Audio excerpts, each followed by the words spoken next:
किसी ने बड़े कमाल की बात कही है कि जिन चार लोगों के बीच में बैठकर आप दूसरे की बुराई कर रहे होते हैं, यकीन मानिए आपके वहां से जाते ही आपकी बुराई भी शुरू हो जाती है। एक बार एक व्यक्ति की मौत नजदीक थी। उसे कुछ पता नहीं था, किसी को पता नहीं होता कि मौत कब आएगी। यमराज उसे लेने के लिए आए, लेकिन यमराज बड़ी दूर से आए, थक चुके थे, तो उससे आकर के पानी मांगा। वो घर में अंदर गया, पानी लेकर के पानी पिलाया, और उसके बाद यमराज प्रसन्न हो गए। उन्होंने कहा कि ठीक है। उसको बताया कि मैं यमराज हूं, तुम्हें लेने के लिए आया हूं, तुम्हारी मृत्यु जो है आ चुकी है, अब तुम्हें चलना है, लेकिन क्योंकि तुमने मुझे पानी पिलाया, प्यासे की प्यास बुझाई, इसलिए मेरी तरफ से तुम्हारे पास एक ऑफर है। उन्होंने डायरी निकाली, डायरी दी और कहा कि तुम्हारे पास 5 मिनट हैं, जो लिखना चाहो इस डायरी में लिख दो, जो तुम लिखोगे वो हो जाएगा। उस आदमी ने डायरी खोली, पहले पेज पर लिखा था कि उसके बाजू वाले घर में जो रहते हैं पड़ोसी, उनकी लॉटरी लगने वाली है, वो 3 करोड़ रुपए जीतने वाले हैं। जहां उसने पढ़ा उसके अंदर से गुस्सा आया, उसने लिख दिया कि ऐसा ना हो। अगला पेज पलटा, अगले पेज पर लिखा था कि जो राइट साइड में रहते हैं उस वाले पड़ोसी की किस्मत बदलने वाली है, वो अब तक जो नेतागिरी कर रहा था वो चमकने वाली है और वो मंत्री बनने वाला है।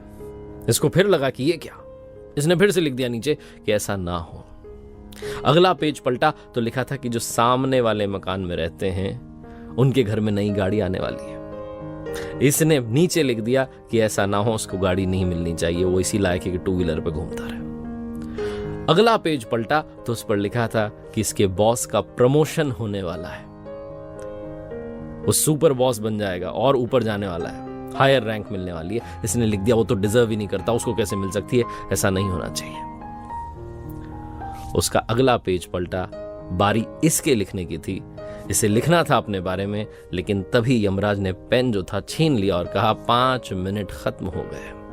ये गिड़गिड़ाने लगा, कहने लगा बस मेरा पेज आ गया, मैं लिखने वाला हूं। उन्होंने कहा नहीं, समय समाप्त हो गया। तुम्हें 5 मिनट मिले थे अपनी किस्मत बदलने के लिए, लिखने के लिए जो तुम चाहते हो, लेकिन तुम पहले पेज पर लिख रहे हो कि ऐसा ना हो, दूसरे पर लिख रहे हो ना हो, तीसरे पर लिख रहे हो ना हो, तुम लिखते जा रहे हो ना हो, क्योंकि तुम्हें इस बात से चिढ़ है कि तुम्हारे अलावा दूसरों के जीवन में खुशियां आ कैसे सकती हैं। और जब बारी आई अपनी खुशी लिखने की तो समय सीमा समाप्त हो गई। यमराज ने कहा आप चलिए, वो 5 मिनट का ऑफर भी खत्म हो चुका है।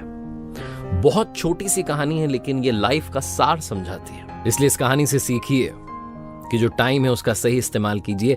कमियां अगर निकालनी है तो सबसे पहले अपनी निकालिए, ताकि आप उन कमियों को दुरुस्त कर पाएं, और जब आपके पास में अवसर आए तो आप दूसरे की कमी निकालने में समय ना बिताएं, बल्कि अपनी किस्मत लिखने में समय बिताएं। इस कहानी से बस यही कहना चाहता हूं, एक बार फिर से वही बात जो अक्सर आपसे कहता हूं, ऊपर वाले के आशीर्वाद के साथ, अपनी मेहनत और अपनों के प्यार के साथ कर दिखाओ कुछ ऐसा कि दुनिया करना चाहे आपके जैसा।